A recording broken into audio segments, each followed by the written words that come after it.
the Currently Issue podcast. Today we're going to be talking about the human cost of conflict. Hey, start us off, Jalen. Oh, okay. How do humans adapt to living under constant fear, and what is the long-term cost of that survival mode on the brain? I'm gonna say. Let me start it off here. Okay, I'm gonna say. So when someone's like living in a rough environment for let's say I read the book Walk to Water, Long Walk to Water. It's this African boy who lost his parents in like a shooting, and he lost everyone and all his family. So he'd like walk around all of Africa to find like a refugee camp, and then he ended up becoming like going to the States. And that entire journey like put his like whole strain on his environment. He was saying like he used to be scarcity of resources and stuff. And so when he moved to the States, it was way more different because everyone was like so carefree. So he like changed and adapt to like the new environment. So it's kind of like, you know what I'm saying? I feel like it affects how we interact with people as a whole. Like, think about like romantic relationships, right? You go about the actual relationship itself in a different way depending on how you've been hurt in the past. So that constant fear of being treated wrong, or just like, you know, having that same experience again, that can affect how you interact with your peers in the future. I agree. How do y'all feel? I agree. I agree as well. Okay. How do the stories and fears of parents who lived through conflict shape the lives of their children who didn't? I feel like they expect more, or they're harder on their kids, and like for them, it's like they know what it's like to not have something. So now that they have stuff, like they value it more. For the kid, they were born into it, so they're gonna be like, oh, this is kind of like my bare minimum, this is like their baseline. And so when their parents are like, you should be grateful for what you have, they're not gonna really understand them as much as someone who would have gone through the struggle as well. I feel like sometimes parents will like try to live through their child, sometimes for personal benefits, but also to protect them. And it's like you want to ensure your child's safety, but like you have to let them experience their life on their own. You can't just like be a helicopter over them and just take over their life. It's their life to live. So I agree. You three in the back? Well, I'm not in the back, but more punishment, way stricter, and you know. okay, can you elaborate on what you're talking about? So they have crueler punishments if the kid does something bad, like, I don't know, stealing, and way more rules because they're really worried about their child. But yeah, I agree with what you guys said. I don't think they're stricter or have more rules. I think they're way lighter on the children because they know what their child is feeling. So they try and give them the advantage or the ability to do more, go out with their friends, hang out, because they didn't have that when they were younger. Like what he said. Or to like add on what she said, like sometimes they've been through the same thing, so like they can like, you know what I'm saying, they can understand it. So I think they'd be more. They navigate it differently. Depends on the person. Because sometimes punishment isn't always the answer. Sometimes you can't fix a problem with the kid by just saying go sit in the corner, or like no phone for like the whole week. Actually talk to them and like explain why it was a problem in the first place. So yeah. I don't think those would be the punishment. It'd probably be like a belt. But I agree. It also depends on the person. Okay, next question. I'm sorry, that threw me off.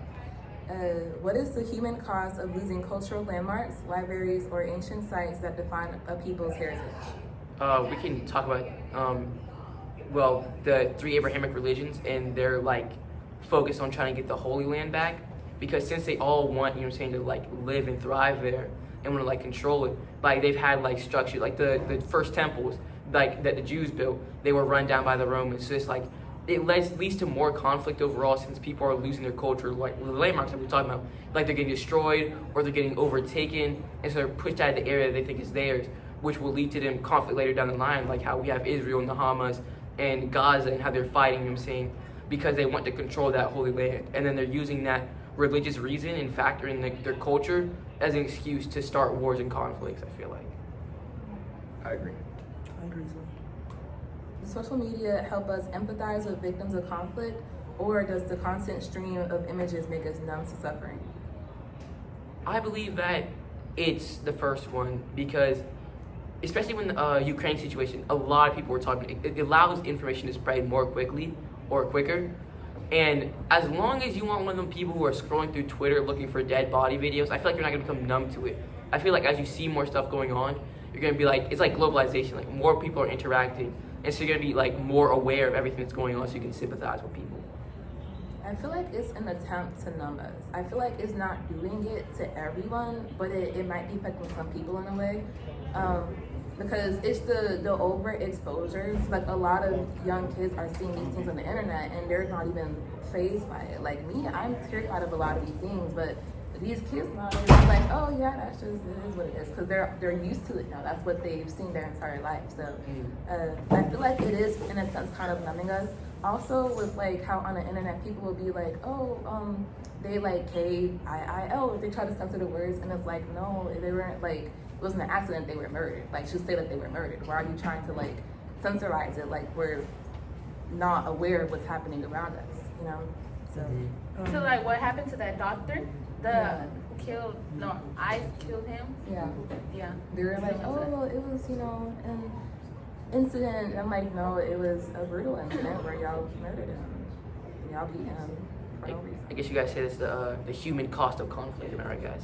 When a neighborhood is destroyed, is home a physical place, or does it become something that you carry with you? It becomes something that you carry with you because you left all your memories and everything behind, and then if your home burns down or gets destroyed, part of your life is also destroyed because you have nowhere to live. You have to find somewhere to live, and then it can also disrupt your like your job and stuff because I don't know. I just think it destroys.